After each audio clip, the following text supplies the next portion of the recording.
अच्छा, साउथ वाली साइड पे अगर आप बिल्कुल सामने देखेंगे तो आपको एक स्टार नजर आएगा। जरा मैं क्लोजअप व्यू करके आपको दिखाता हूँ।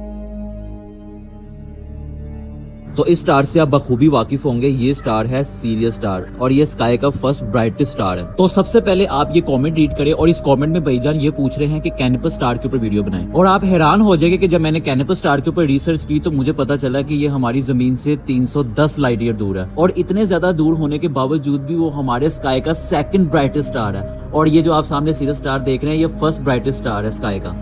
अब सबसे ज्यादा इंटरेस्टिंग फैक्ट ये है कि ये जो आप सीरियस स्टार देख रहे हैं ये हमारी जमीन से 8 से 9 लाइट ईयर दूर है और जो स्टार मैं कैनिपस की बात करूं वो 310 लाइट ईयर दूर है। और वो स्टार इतनी दूर होकर भी सीरियस स्टार जितना ब्राइटेस्ट नजर आता है। लेकिन एक बैड न्यूज ये है कि पाकिस्तान में हम कैनिपस स्टार को नहीं देख सकते। की वजह ये है कि कैनिपस स्टार जो है वो साउथर्न हेमिस्फीयर का स्टार है। मींस के जो साउथर्न हेमिस्फीयर में जो कंट्रीज आती हैं सिर्फ उसी साइड पे इस स्टार को देखा जा सकता है। अब उनमें कौन कौन सी कंट्रीज आती हैं, जैसे उसमें ऑस्ट्रेलिया आ जाता है, न्यूजीलैंड आ जाता है, ब्राजील आ जाता है। तो इन कंट्रीज के अंदर आप इजीली कैनिपस स्टार को देख सकते हैं। अब बेसिकली प्रॉब्लम ये है कि इसका जो ऑर्बिटल पाथ है वो कुछ इस तरह से है कि हम इसे नॉर्थर्न हेमिस्फीयर में नहीं देख सकते और इसी ऑर्बिटल पाथ को हम ऐप में जाके भी जो है वो प्रैक्टिकली देखेंगे कि कैसे हम इसको नहीं देख सकते। तो इसके ऊपर स्टडी भी हम आगे जाके ऐप में करेंगे। अब पाकिस्तान में रहते हुए कुछ लोगों ने क्लेम किया है कि हमने कैनिपस स्टार को अपनी नेकेड आई से देखा है, क्योंकि पाकिस्तान में अगर आप साउथ डायरेक्शन की तरफ जाओ तो उसमें जो सिटी आती है वो ग्वादर है और ग्वादर के करीब सी साइड पे लोग कहते हैं कि हमने इसको जो है वो होराइजन के करीब जो है वो स्टार को देखा है। अब जो मेरे भाई ग्वादर वाली साइड पे रहते हैं उन्होंने लाजमी कॉमेंट में बताना है क्या उन्होंने वाकई स्टार को अपनी नेकेड आई से देखा है। और यकीन माने कि अब तो मुझे बहुत ज्यादा तजस्सुस हो गया है कि मेरा दिल कर रहा है कि मैं इसे अपनी नेकेड आई से देखूं। अब आपके माइंड में आएगा कि ये इतना ज्यादा ब्राइटेस्ट स्टार क्यों है इतनी दूर होने के बावजूद भी।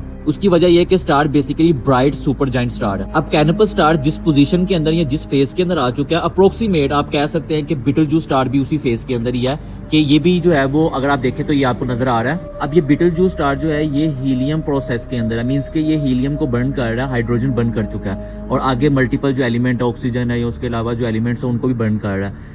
लेकिन फर्क सिर्फ इतना आ जाता है कि कैनिपस स्टार भी सेम हीलियम प्रोसेस को बर्न कर रहा है, लेकिन फर्क ये आ जाता है कि कैनिपस स्टार जो है वो अभी हीलियम प्रोसेस में आया, मींस के भी उसने उसको बर्न करना स्टार्ट किया है। लेकिन बीटलजूस स्टार जो है वो बर्न करने के साथ साथ वो इसमें बहुत हाई स्टेज पे पहुंच चुका है, मींस के रेड जायंट बन चुका है और कैनिपस ने अभी हीलियम को बर्न करना स्टार्ट किया है। तो आपके माइंड में आएगा क्या कैनिपस स्टार जो है वो सुपरनोवा बनेगा, मींस के एक्सप्लॉइड होकर ब्लैक होल या न्यूट्रॉन स्टार बनेगा? तो इसका जवाब जो है वो बिल्कुल क्लियर नहीं है। साइंस ये कहती है कि प्रोबेबिलिटी है कि हो सकता है, लेकिन ज्यादा चांस ये है कि नहीं होगा, ये व्हाइट ड्वार्फ बनेगा। अगर हम बीटलजूस स्टार की बात करें तो उसका जो सोलर मास है वो 10 से 20 सूरज के बराबर है, लेकिन अगर हम कैनिपस स्टार की बात करें तो वो 8 से 9 सूरज के बराबर है। अब नॉर्मली तो किसी स्टार को सुपरनोवा बनने के लिए 8 से ज्यादा सोलर मास उसका होना चाहिए, जो कि डेफिनेटली कैनिपस स्टार का है, 8 से ज्यादा।